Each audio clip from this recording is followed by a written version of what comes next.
história de Hanukkah. Nós estamos festejando, então estamos hoje à noite acendendo a segunda vela de Hanukkah. E de forma bem resumida, porque já é bem conhecida a história, Hanukkah, nós celebramos a vitória de poucos sobre muitos, a vitória contra o Império Grego. Os gregos estavam dominando naquela época, na época do Beit HaMikdash, do Templo Sagrado.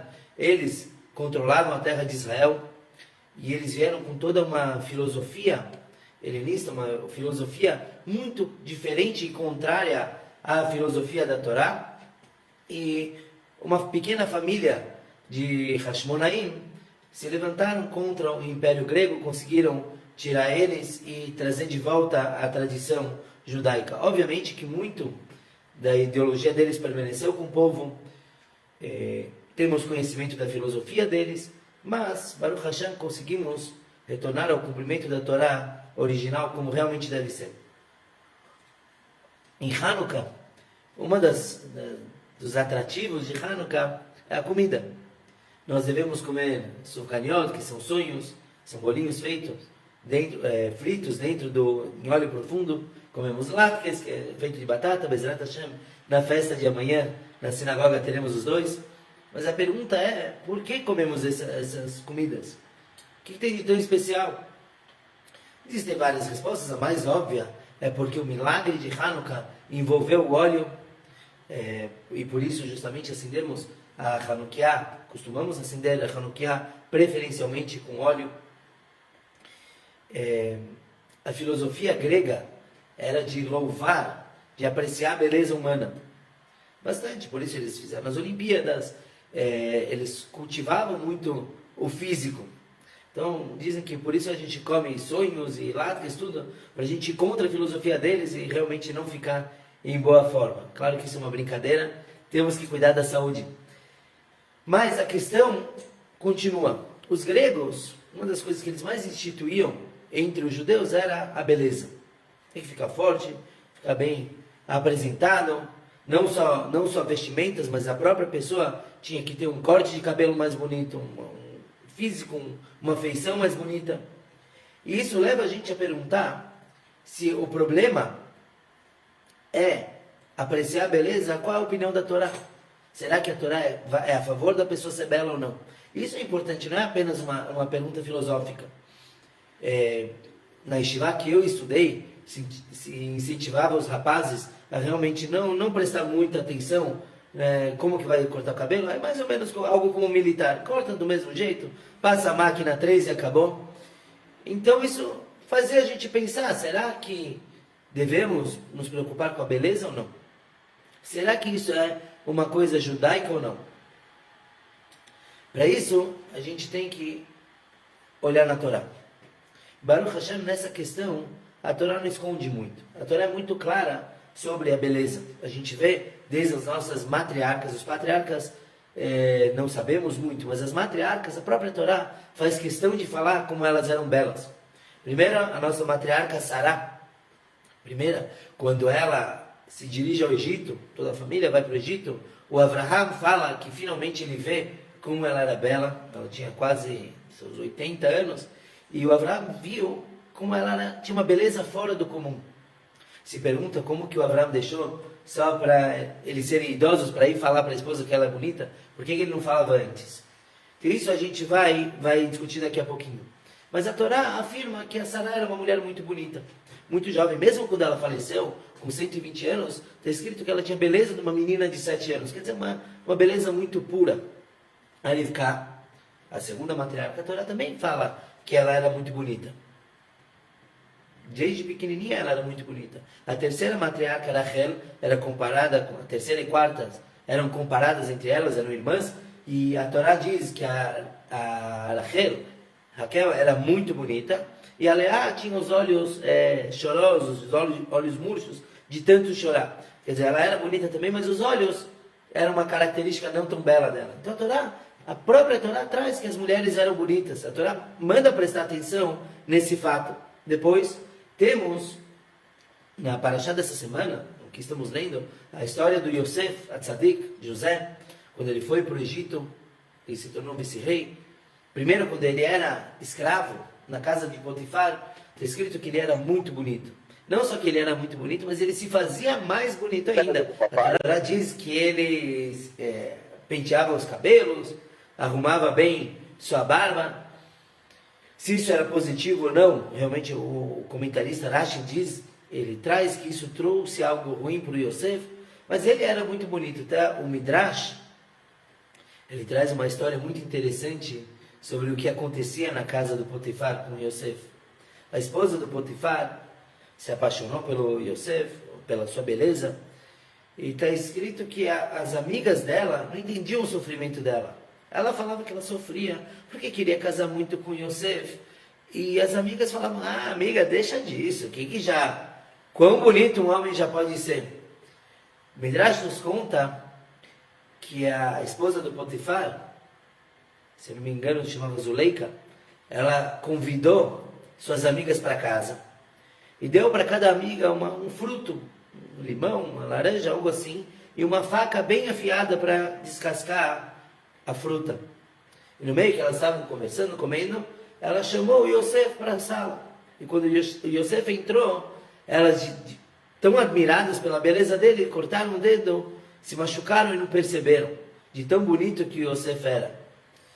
Então a gente vê que a Torá menciona sim a beleza dos patriarcas e a sua importância.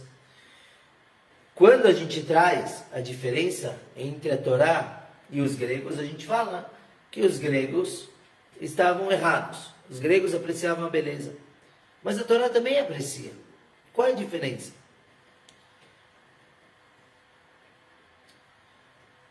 Mais para frente, quando a gente lê a história do Yosef, e a gente vê que ele está na frente dos irmãos dele, ele é o vice-rei, os irmãos não o reconhecem. Como é possível os irmãos não reconhecerem ele? Passaram-se 22 anos, da última vez que eles se viram. O Rashi traz que o Yosef já tinha barba. E por isso os irmãos não reconheceram. Mas cá entre nós, será que a barba faz tanta diferença assim? A ponto de não reconhecer o próprio irmão? E o Yosef está escrito que ele era parecido com seu pai Yaakov também. Então eles conheciam o pai. De uma forma muito profunda, o Rabino Shneur Ashkenazi ele traz a resposta seguinte. Eles viram diante de si um homem muito bonito, como era o Yosef. Um homem que entendia muito de economia, Geld. Um homem que se envolvia com coisas mundanas. Então, naquele momento, mesmo que eles viram o seu irmão perante eles, eles não reconheceram Yosef, eles não acreditaram que haveria alguém, um irmão deles, quer dizer, alguém da família sagrada, conseguindo se envolver com o mundo dessa forma. A própria beleza do Yosef indicava para eles que é impossível. Nós, que não prestamos tanta atenção na beleza, a gente não ia conseguir sobreviver num país como o Egito. Então, se Yosef, digamos, se esse homem é tão bonito e tão rico, tão envolvido com questões mundanas, ele não pode ser o nosso irmão. Nosso irmão não ia aguentar ficar num país desse, numa situação dessa. O Yosef, pelo contrário, como mencionamos no Shabbat, era chamado de tzadik, de justo, porque ele realmente conseguiu se sobressair sobre todas as adversidades do Egito, e sim foi uma pessoa justa e correta. O Yosef mostrou que sim é possível a pessoa lidar com o mundo em todas as suas formas e permanecer uma pessoa correta, uma pessoa justa. Pelo contrário, ele mostrou como é possível usar algo mundano em prol da Torá. Os irmãos de Yosef não acreditavam nisso. Para os irmãos de Yosef, que eram pastores, para eles o mundo se resume a levar ovelha, gado de um lado para o outro e rezar para Deus. E se conectar com Deus. O Yosef falou que não, você pode trabalhar com o mundo e ainda assim mudar o mundo, transformar o mundo, cuidar do mundo e ainda assim conectar o mundo com Deus. Então, essa é a nossa resposta entre a diferença entre os gregos e o povo judeu. Ambos sim têm beleza, mas para os gregos a beleza era o objetivo deles. O Rebbe traz isso numa carta, o Rebbe de Lubavitch, ele traz que o objetivo dos gregos era a beleza. Então, por que uma pessoa cuidava da saúde? Simplesmente para se expor, para aparecer perante os outros, para ser um atleta, participar das Olimpíadas. que inclusive, entre parênteses, o Rebbe de Lubavitch foi extremamente contra, se opôs a judeus participarem das Olimpíadas. Afinal de contas, é algo grego, a sua origem é de uma filosofia contra o judaísmo. Mas ainda assim, para os gregos, esse era todo o objetivo. Pela Torá, por que uma pessoa assim tem que fazer musculação? Por que uma pessoa tem que cuidar da sua saúde? A gente tem até aqui em São Paulo, tem o Rabino Pesach Kaufman, que já tem até uma startup focada nos seus cuidados com saúde. Mesmo para quem está em casa, fechado em casa, pode fazer. Fit Anywhere, depois eu passo o link, quem quiser. É importante cuidar. E não estou recebendo nada para fazer marketing. É importante a pessoa cuidar da saúde. Mas por que ela cuida da saúde? Porque através de ter um corpo são, então ele pode ter uma mente sã, ele pode realmente se dedicar para Deus. Ele pode sentar e estudar a Torá como se deve. Ele pode ir ajudar outras pessoas como realmente tem que ser. Imagina uma pessoa que não tem força nenhuma, como que ele vai ajudar alguém que está caindo? Se ele mesmo não se aguenta. Então, a Torá obriga a gente a ser belo, a cuidar da saúde, para poder fazer a missão divina aqui embaixo. Ao contrário dos gregos, que só tinham beleza pela pura beleza. O próprio Rambam Maimônides, ele menciona que os sábios falavam que 3 coisas uma pessoa tem que ter belas. Tem que ter uma bela esposa, uma bela casa e utensílios belos. Uma bela esposa não quer dizer que a pessoa tem que como chama essas coisas de modelos, exposição, não lembro o nome disso, e procurar uma esposa nesses lugares. Pelo contrário, ele tem que ver a sua esposa e realmente gostar dela. E sim, maridos têm que comprar joias e roupas bonitas para as esposas. Por quê? Porque é importante para a própria pessoa, para o casal, que um aprecie o outro. Isso traz uma certa tranquilidade na casa. Imagina que um chega em casa e vê seu cônjuge, marido ou esposa, e fala: eu não aguento olhar para ele. Isso não traz paz para a pessoa, nem entre o casal e nem para ela em si mesma. Assim como a casa e os utensílios. Então a Torá sim traz que a pessoa deve ser bela. A pessoa sim deve se cuidar, mas não é esse o objetivo. Isso é apenas para poder alcançar algo mais. Nós mencionamos no final do Shitchael, que é um texto que recitamos para nossas esposas toda sexta-feira à noite, e um dos últimos versículos, Sheker Achen Behevel Ayofi, que é a graça é mentirosa e a beleza é vã. Uma mulher temente a Deus é que deve ser louvada. Então, geralmente, o que se faz? Se separa o versículo no meio. A beleza não presta para nada, e uma mulher bela, uma mulher temente a Deus é que deve ser louvada.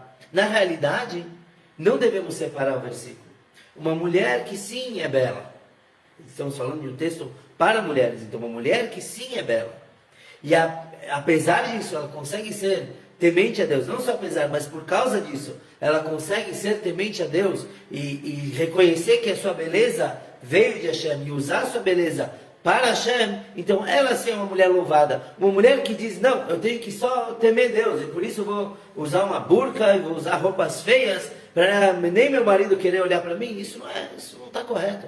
É a mesma coisa o marido. Se ele falar: não vou prestar atenção em absolutamente nada, não, eu vou me achar feio porque eu sou feio e sou ridículo, isso não vai trazer nenhum louvor dele para Deus, nem de sua esposa para Deus. Então, sim, temos que cuidar disso. O Rebbe fala que o que os gregos faziam, eles pegavam o espiritual e transformavam em físico. É muito fácil, é só a gente ler a descrição da mitologia deles, os deuses deles, todos descritos com formas de pessoas bonitas, maravilhosas, fortes. Então eles pegaram o que supostamente seria espiritual e transformaram no físico. O judeu faz exatamente o contrário. O judeu pega o físico e transforma no espiritual. Em tudo que ele tem, seja sua beleza pessoal, seja suas roupas, sua casa, tudo que ele tem, ele transforma isso para o espiritual. Ele usa tudo isso para servir Deus. Então o nosso caminho é oposto aos gregos. Apesar de, no quesito beleza, nós dois aprovarmos ela. Só que nós aprovamos pelo sentido correto. Leva a gente para um segundo ponto, que mencionamos também no shiur do ano passado, mas vale a pena a gente rever um pouquinho. Comemoramos, então, o óleo nessa festa. A gente come comida feita no óleo, a gente acende lâmpadas, luzes com óleo. Mas o que tem de tão especial? A história nos conta que, após a vitória na batalha, os macabeus, eles foram procurar óleo para acender o candelabro sagrado. E eles procuraram, e finalmente eles acharam um pequeno pote com óleo, com o selo real, ou o selo real não, o selo do sumo sacerdote. Todos os potes de azeite eram lacrados e tinham a estampa do Cohen Gadol, do sumo sacerdote. Por que foi tão difícil achar? Será que é porque os gregos, quando invadiram o templo, eles quebraram tudo, destruíram tudo? E a resposta é que não. Os gregos não destruíram os jarros de azeite. O que eles fizeram foi abrir a tampa de cada um. Eles não jogaram fora. Eles apenas violaram o lacre. Qual o problema? Não tinha prazo de validade naquela época. Podia abrir e acender com o óleo que estava aberto. Qual o problema? Os gregos, quando eles abriram os lacres, eles queriam mostrar a sua ideologia. Eles não eram contra cumprir Torá e Mitzvot. Eles não eram contra você sentar e estudar a Torá. Mas não venha falar que você está fazendo isso porque Deus quer. Isso eles não aceitam. Deus, para eles, era algo físico, não algo abstrato. Não, eles não acreditavam nisso. Então eles não quiseram impedir os judeus de acender o candelabro sagrado com azeite. Eles apenas abriram o próprio azeite. Eles impurificaram aquele azeite. Já não estava mais selado com sinete sacerdotal. O que eles quiseram mostrar é que não existe pureza e impureza. E o milagre aconteceu justamente porque o nosso povo fez questão de manter essa pureza. Pela lei, eles podiam sim usar aquele azeite impuro. Mas eles fizeram questão de ir atrás do melhor possível para Deus. Para mostrar que essa vitória, essa guerra que eles fizeram, não era apenas porque eles queriam batalhar, ou porque eles se sentiam oprimidos. Se eles aceitassem os decretos dos gregos, eles viveriam muito bem. Mas eles quiseram mostrar que não, o importante, o foco não era uma vida de regalias, e sim uma vida de conexão com Deus. Então eles foram atrás e procuraram para mostrar para eles, para as pessoas daquela geração, para o povo, e para todas as outras gerações, que sim, você deve fazer as coisas porque Deus quer. Os gregos falavam algo do estilo, põe tefilim. Tá bom, põe porque é tradition. Não porque você acredita nisso. Não, isso já não. Isso é um absurdo.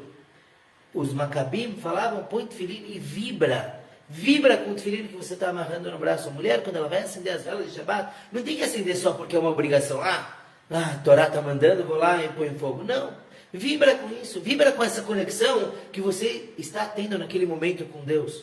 Por que a gente tem tantas mitzvot? Falamos diversas vezes no shiurim isso. Por que Deus deu tantos preceitos para a gente poder se conectar com eles? Os gregos falam, não.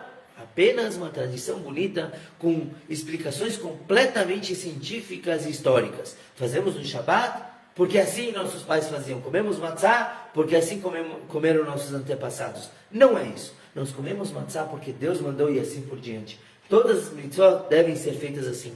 Então a gente celebra o óleo, não pelo óleo em si, porque óleo havia muito. A gente celebra a pureza do óleo. Então quando a gente vai acender as velas e lembrar o milagre que Deus fez, então a gente vai lembrar por que Deus fez esse milagre. Por quê? Por que Deus mudou a lei da natureza? Deus nunca faz isso. Deus ama a natureza. Deus ama o fato de que se eu usar um pequeno pote de óleo, ele vai durar, quando eu acender, vai durar meia hora, uma hora. Ele ama isso. Deus criou a natureza por amor à natureza. Mas ele quebra a sua própria natureza, as regras, quando a gente merece. Então o fato dos judeus irem para a batalha, para defender algo que eles não precisavam. Eles podiam continuar cumprindo a Torá, escondidos talvez, Ou faz a mitzvah e fala que não é por Deus, faz do mesmo jeito, mas não, eles escolheram batalhar. Eles escolheram procurar um potezinho. Então Deus falou, poxa, eles fazem tanto por mim, deixa eu fazer por eles. Então, apesar deles encontrarem apenas um pequeno jarro, que duraria apenas por um dia, Deus fez durar 8 dias como uma premiação, como uma demonstração de carinho recíproco pelo que o povo tinha por ele. Então Deus simplesmente espelhou o que a gente fez. O milagre veio, na verdade, das nossas próprias mãos. Deus falou, vocês fizeram, agora eu faço por vocês.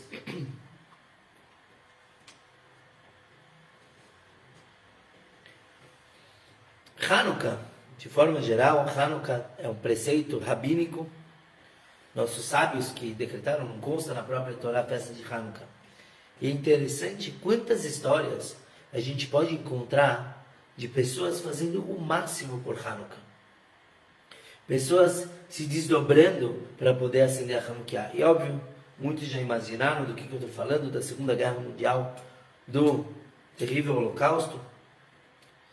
E eu fui procurar alguma história sobre milagres de Hanukkah, milagres atuais. Eu encontrei dezenas de histórias do que aconteceu no Holocausto. Então acho que vale a pena a gente contar pelo menos uma dessas histórias que demonstram o quanto nosso povo faz por Deus. E disso cobrar que Deus faça também por todos nós.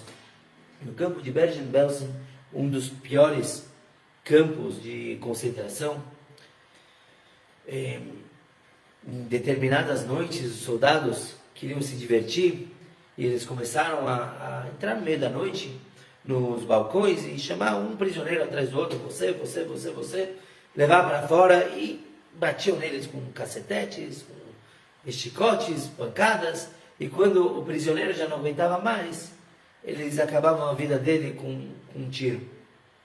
E eles foram fazendo isso de pessoa em pessoa e começou a ter um monte do lado de fora do balcão. Os judeus no campo, eles tentavam cumprir o que podiam cumprir, uma ligação com a identidade judaica deles. Então, naquele campo eles conseguiram um pouquinho de óleo, na verdade o óleo era uma manteiga, uma parte da ração da comida que em vez de consumir, eles deixaram de lado para Hanukkah, fizeram alguns pavios com fios da própria roupa, e na primeira noite de Hanukkah, eles foram acender a chama, uma pequena chama. E eles deram essa honra para o Rebbe Israel Spira, o Rebbe de Blujov. Blujov é Rebbe, ele estava lá, tinham vários Rebbeim, vários justos sagrados no campo. E eles se reuniram todos e foram acender. E para quem sabe como a gente acende as velas de Hanukkah, primeiro fazemos a bênção relacionada ao próprio acendimento, à mitzvah do acendimento.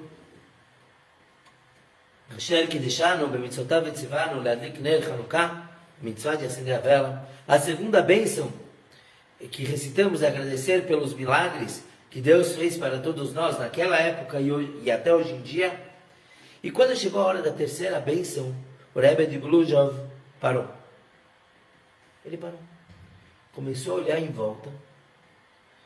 E aí, firmemente, todos os prisioneiros, esperando que ele recitasse a terceira bênção, recitada apenas no primeiro dia de Hanukkah, ele foi e recitou Baruch Atah, bendito é você Deus, Shechianu vekimanu vegianu lezman hazeh, que nos fez viver e nos manteve para chegar nesse momento. E aí ele acendeu a vela de Hanukkah. Depois disso, quando os prisioneiros se dispersaram, foram deitar, um outro Rebbe, não me recordo o nome dele agora, mas um outro Rebbe veio perguntar: o que aconteceu?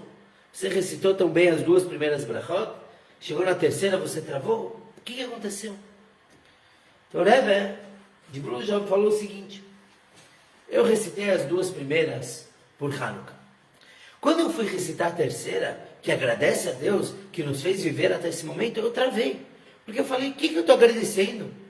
Eu estou agradecendo Deus por fazer a gente viver o que a gente está vivendo. Isso é Shechianu vekimanu, isso é viver, isso é nos manter num campo de concentração. Então eu travei, eu não consegui continuar, porque eu vi aquele terror, eu olhei do lado de fora pela porta, aquela pilha de judeus mortos, eu não consegui avançar com a mitzvah, com a brachá. Mas aí eu olhei para o outro lado, e eu olhei uma montanha de judeus vivos, ansiosos por aquela pequena chama que eu ia acender. Judeus que, apesar dos horrores que passaram, estavam dispostos a entregar a própria vida por um foguinho, por uma chama, por algo tão relativamente insignificante. Então, quando eu vi aquilo, aí eu consegui agradecer a Deus. Eu falei, eu agradeci a Deus. Como que, apesar de tudo, nosso povo ainda está vivo? E eu tive minha resposta. Ao ver essa dedicação, eu soube que nosso povo é eterno e vai viver para sempre. Judeus se juntando num galpão, com inimigos do lado de fora, prontos a tirar a vida deles, sem pestanejar, e ainda assim eles se reúnem para ver um fogo, para ver um acendimento de Hanukkah. Então aí sim a gente pode falar Shechianu Vikimanu. Então quando a gente vai acender hoje, ou quem já acendeu, as velas de Hanukkah, a gente tem que lembrar que não estamos festejando somente o que aconteceu 2000 e poucos anos atrás. A gente não tem que festejar apenas essas chamas que nós estamos vendo. A gente tem que festejar também, comemorar a nossa persistência, a nossa força, não só de Deus, não só de Hashem. Hashem faz muito por nós, mas nós também fazemos por Ele.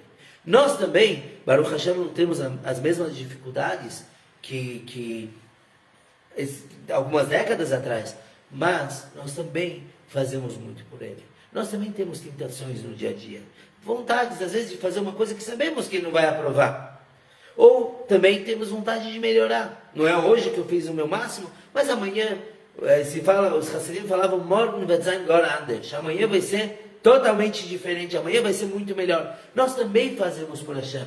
Então quando a gente vai acender as velas de Hanukkah, hoje 2 velas, então a gente vai cobrar de Hashem que possamos ver Nerot Shel Tzion, as velas que serão acesas na menorá, no candelabro sagrado, no templo sagrado, com a vinda de Mashiach Tzidkeinu, que seja brevemente em nossos dias, porque nós realmente merecemos. Shkoyach a todos que participaram do nosso shiur.